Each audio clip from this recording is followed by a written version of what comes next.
Nessa semana, a gente finalmente recebeu atualizações de um caso que tava sem explicação desde 2005. Mas o que realmente aconteceu com a Natalee Holloway? E será que essa confissão realmente faz sentido? Bem-vindos a mais um vídeo no canal. Se você gosta de conteúdo assustador, bizarro e misterioso, você tá no lugar certo. Toda semana tem pelo menos 3 vídeos longos, todo dia tem vídeo curto, então tem muito conteúdo pra vocês. Se você gosta desse tipo de conteúdo, não esquece de deixar seu like, se inscrever no canal, comentar outros temas que vocês querem ver aqui. As fontes e os créditos estão sempre na descrição do vídeo. E antes de começar, eu queria dizer que o meu roteiro foi muito baseado em um vídeo da Bailey Sarian sobre esse caso. Eu já tinha ouvido o caso pela primeira vez no canal dela, então assistam lá também, porque tá muito bem contado. E eu amo todos os vídeos dela no geral, então assim, créditos totais pra ela. É claro que na época que ela fez o vídeo, não tinha ainda novos desdobramentos, então a gente vai falar sobre isso também. Mas antes a gente precisa entender o que de fato aconteceu. Vocês encaminharam muito essa reportagem no meu direct do Instagram, então eu ia fazer um outro caso pra postar hoje, e eu decidi mudar tudo pra atualizar vocês o quanto antes, então bora pra história.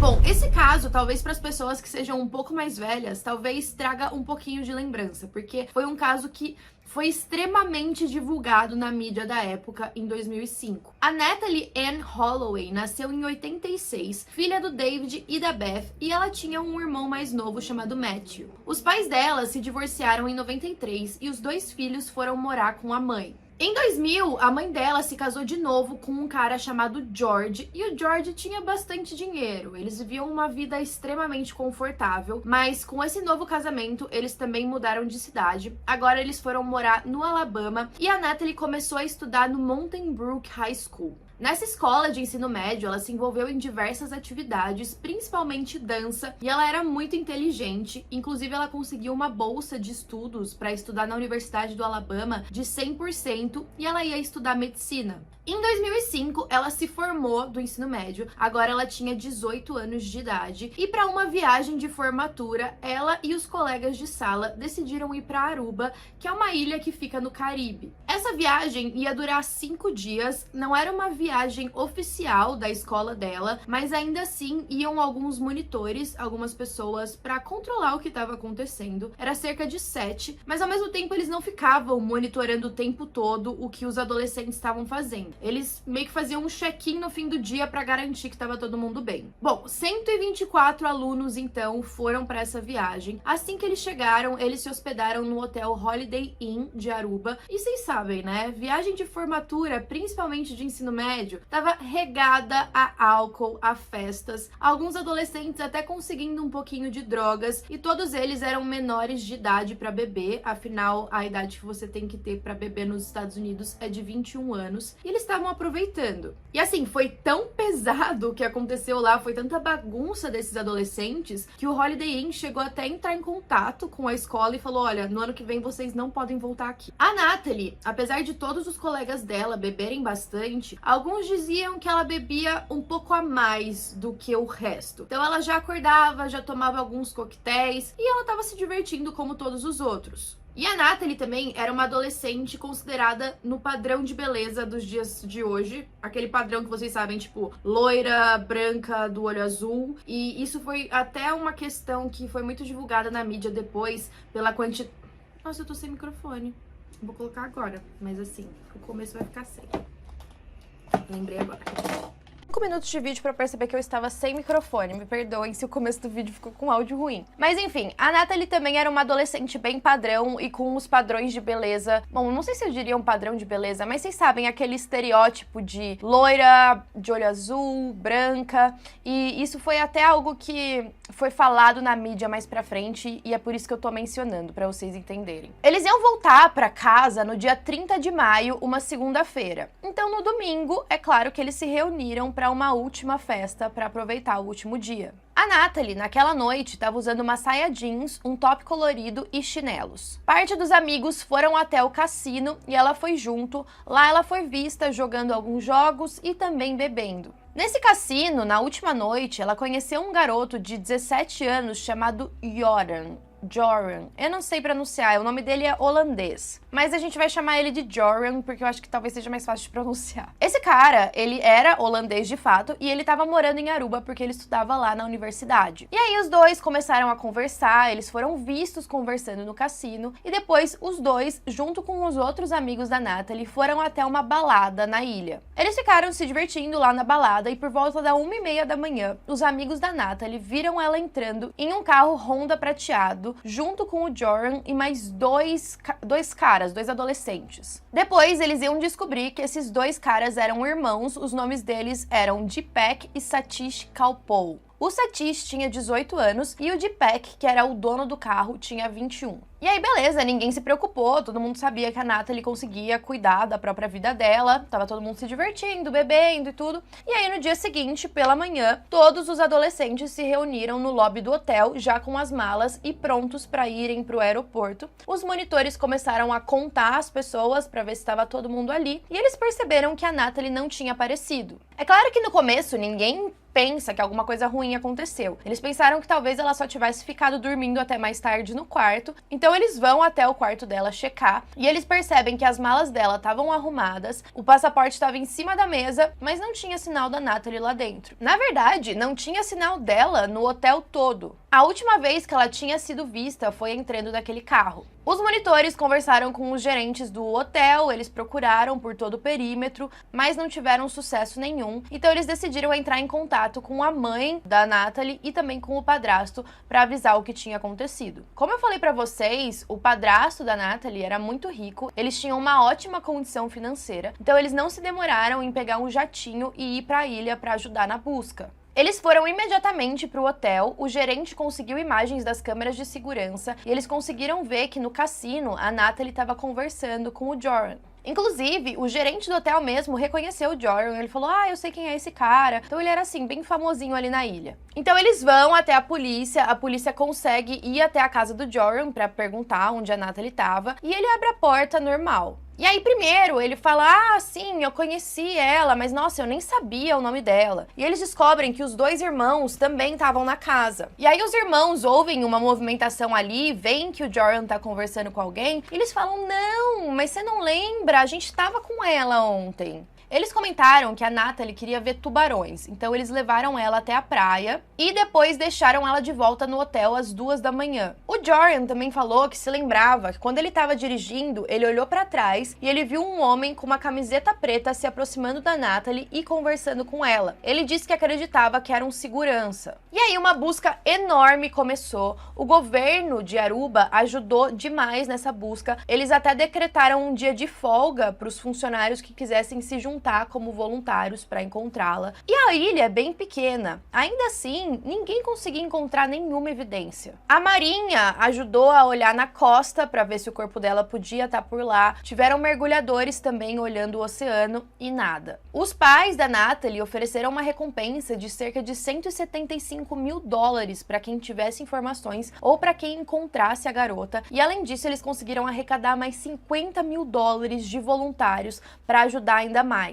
No dia 5 de junho, 6 dias depois, nada tinha sido encontrado ainda, mas algumas prisões foram feitas. Algo importante de mencionar na época no governo de Aruba é que se eles estivessem suspeitando que você podia ter algum envolvimento com algum caso, você podia ser preso e aí eles tinham uma quantidade de dias determinada para encontrar evidências para te manter ali na prisão, senão você teria que ser solto. E ao longo desse caso, diversas pessoas foram presas sob suspeitas e depois foram soltas. Então, as primeiras duas pessoas que foram investigadas foram dois seguranças. Parece que tinha uma suspeita, alguns rumores de que eles tinham um esquema de pegar garotas em hotéis, sequestrar e matar. E aí faria sentido, né? Afinal, o Joran falou que tinha visto um segurança conversando com a Natalie, poderia ser ele. Mas no dia 13, agora sem evidência nenhuma, os dois seguranças foram liberados. No dia 9, o Joran e os dois irmãos também foram presos sob suspeitas. E, pra mim, eles deveriam ter sido os principais suspeitos, afinal, eles foram as últimas pessoas a verem a Natalie. Eles também estavam sob vigilância constante desde que a Natalie desapareceu. Estavam monitorando os celulares deles, os e-mails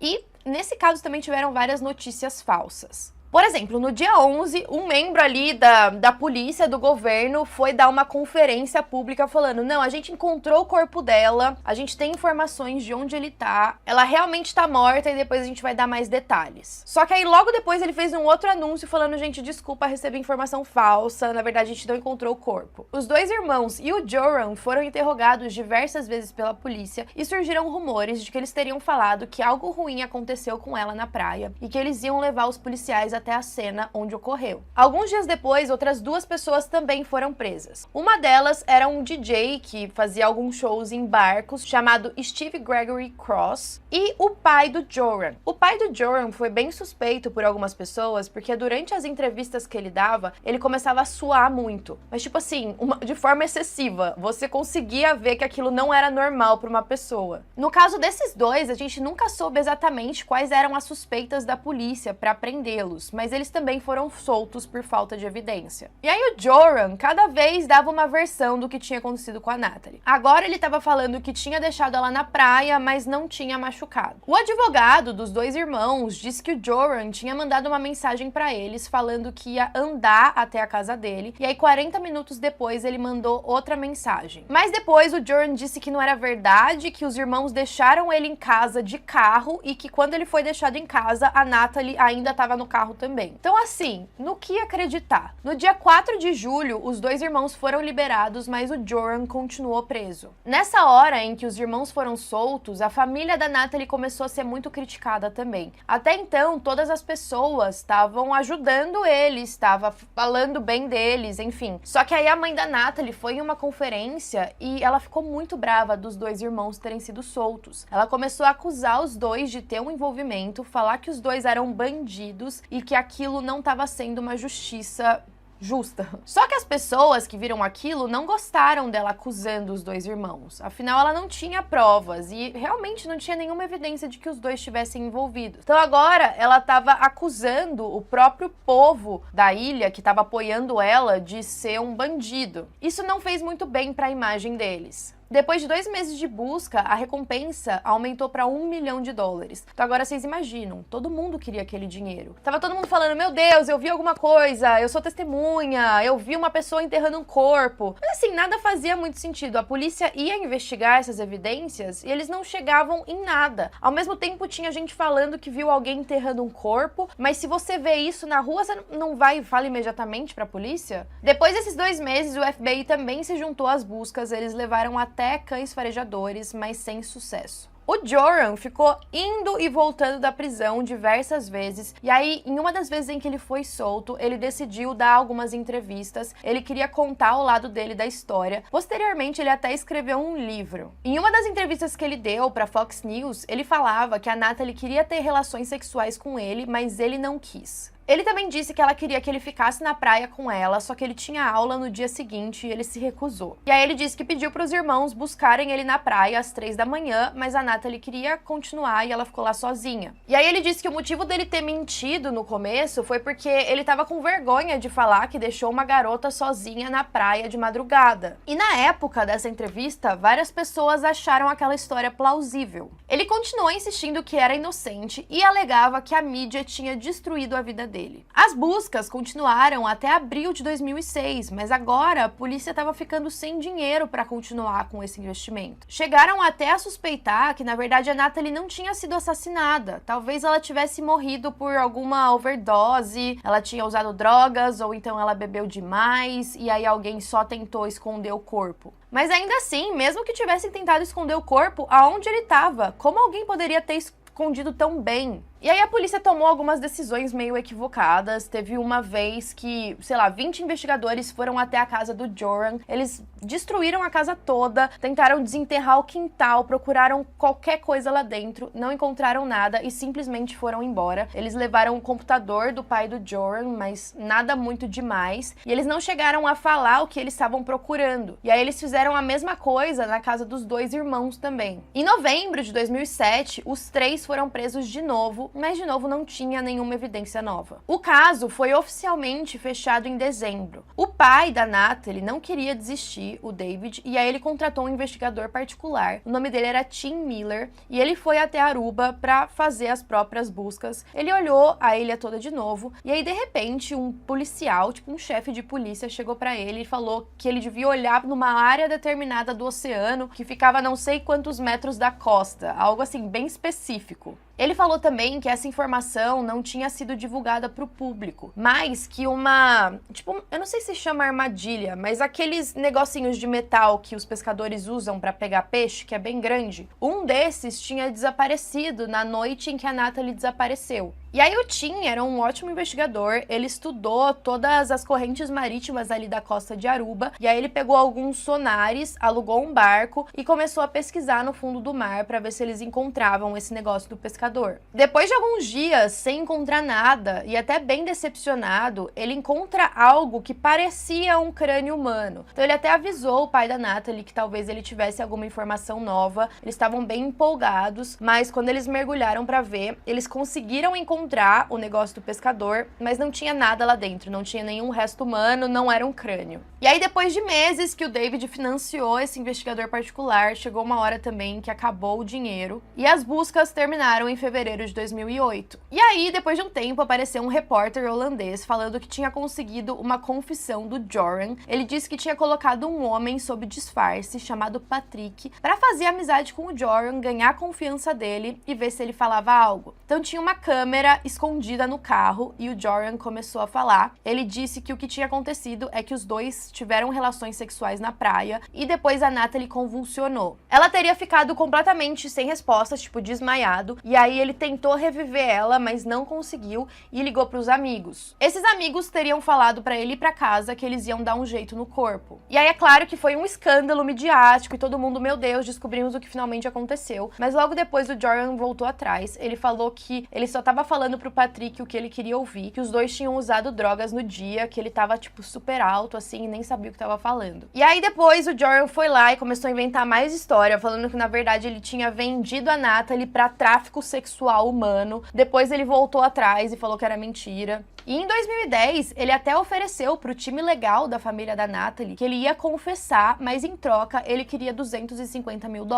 Ele disse que ia levá-los até onde o corpo tinha sido deixado. E aí o time legal acreditou na história, só que eles falaram assim, tá, a gente vai pagar uma quantidade assim que a gente chegar na ilha e depois que a gente descobrir o corpo, a gente paga o resto. E aí o Joran concordou, e aí quando eles chegaram no local da praia, não tinha nada ali, ou seja, ele tava mentindo de novo. Ele só inventou aquela história porque ele tava precisando de dinheiro e decidiu extorquir a família. E aí, sem evidências, a mãe da Natalie tentou muito deixar o nome dela na mídia. Com sucesso, essa história foi muito divulgada, tava todo mundo sabendo que a Natalie tava desaparecida. Isso foi um pouco criticado, inclusive pelos moradores da ilha, e agora volta o que eu falei pra vocês da Natalie ser uma garota branca, loira, de olhos azuis. As próprias pessoas falaram que se algum, sei lá, nativo da ilha tivesse desaparecido, provavelmente o governo não ia ter se movimentado tanto assim pra encontrar. Mas como era uma garota americana, considerada bonita e tal, as pessoas estavam, meu Deus, nessa maior preocupação. Muito como o caso da Madeleine McCann, né? A gente tem muitas críticas de que as crianças desaparecem todos os dias, mas o caso dela foi levado super a sério e é um mistério até hoje que todo mundo fala, por ela ser uma garota americana, loira, branca, enfim, aquela história de sempre, vocês sabem. E aí, 5 anos se passaram, uma outra mulher desaparece. O nome dela é Stephanie Flores. Ela tinha 21 anos. Ela conheceu o Joran em um cassino no Peru. Os dois começaram a conversar, se deram bem, ela foi até o quarto dele. Lá, eles usaram muitas drogas. O Joran parece que ficou meio paranoico. Ele tava no banheiro e ele viu que a Stephanie conseguiu encontrar que ele tinha algum tipo de relação com o desaparecimento da Natalie. Ele acreditava que a Stephanie era algum tipo de espiã do FBI que estava querendo informações sobre esse caso. 3 dias depois, a Stephanie foi encontrada espancada até a morte dentro do quarto do hotel. O Joran matou ela, pegou o dinheiro dela e fugiu pro Chile, mas ele foi preso lá. Assim que ele foi preso, ele admitiu o que ele fez e se declarou culpado. O julgamento julgamento saiu em 2012 e ele pegou 28 anos de cadeia. Em março de 2014, foi determinado que depois que ele cumprisse esses 28 anos, ele ia para os Estados Unidos para ser julgado de novo pelos crimes de extorsão que ele cometeu contra a família da Natalie. Nesse meio tempo, a mãe da Natalie abriu 2 centros para ajudar pessoas que tinham filhas ou parentes desaparecidos. Enquanto isso, o pai dela, o David, publicou um livro que saiu em 2016, contando como tinha sido os processos de busca. Esse caso ficou muito famoso e também rendeu alguns documentários. E até então, era isso que a gente tinha. Apesar das pessoas terem muita certeza que o Joran tinha alguma coisa a ver com o desaparecimento e morte da Natalie, ninguém sabia como tinha acontecido, não tinha um corpo, não tinha evidência, e ele não estava sendo punido por isso. Até 2023, recentemente. O Joran, preso como parte de um acordo judicial, ele admitiu ter matado a Natalie e jogado o corpo dela na água. De acordo com ele, o que se seguiu teria sido o seguinte: os dois teriam sido deixados na praia pelos 2 irmãos. Lá, eles começaram a se beijar e começou a ficar mais quente, mas chegou um momento que a Natalie não quis mais. Ela não queria ter relações sexuais com ele. Só que ele disse que ele insistiu, ele não queria saber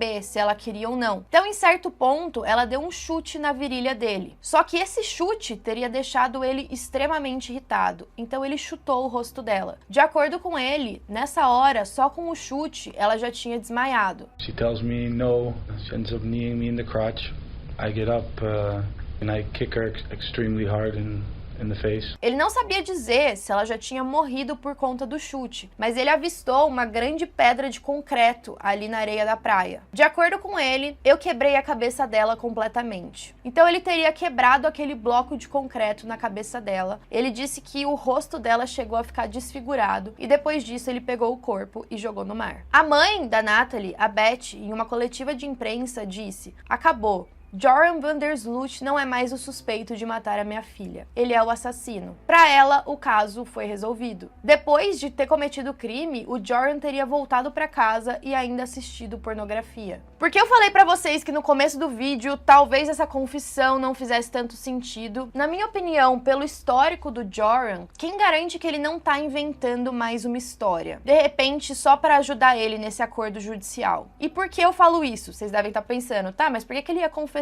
um crime assim, sendo que, né, depois ele pode ter um aumento da pena? Pois é, ele não pode ter um aumento da pena, porque, infelizmente, o crime contra a Natalie prescreveu em 2017. Então, mesmo sabendo que foi ele, mesmo se realmente foi ele, mesmo se a confissão fosse correta, ele não vai ter nenhum aumento de pena. Então, na minha cabeça, na minha opinião pessoal, eu fiquei pensando, talvez ele tenha feito um acordo para confessar o que aconteceu, para de repente ter uma diminuição, algum progresso de regime. Não sei exatamente os termos desse acordo, mas talvez ele tenha pensado que faria mais sentido confessar algo para ajudar ele nesse acordo, sabendo que ele ia se safar no final. De qualquer forma, eu acho que faz sentido o que ele falou. Eu, desde o começo, já imaginava que ele tinha feito alguma coisa com ela, então talvez seja real, espero que seja real. Espero que a família tenha alguma paz agora que eles sabem exatamente o que aconteceu, mas ao mesmo tempo é bem frustrante saber que ele não vai cumprir nenhuma pena a mais por conta disso. Então ele teria sim se safado, entre aspas, do crime. Bom, esse foi o caso de hoje. Comentem aí o que vocês acham e até a próxima.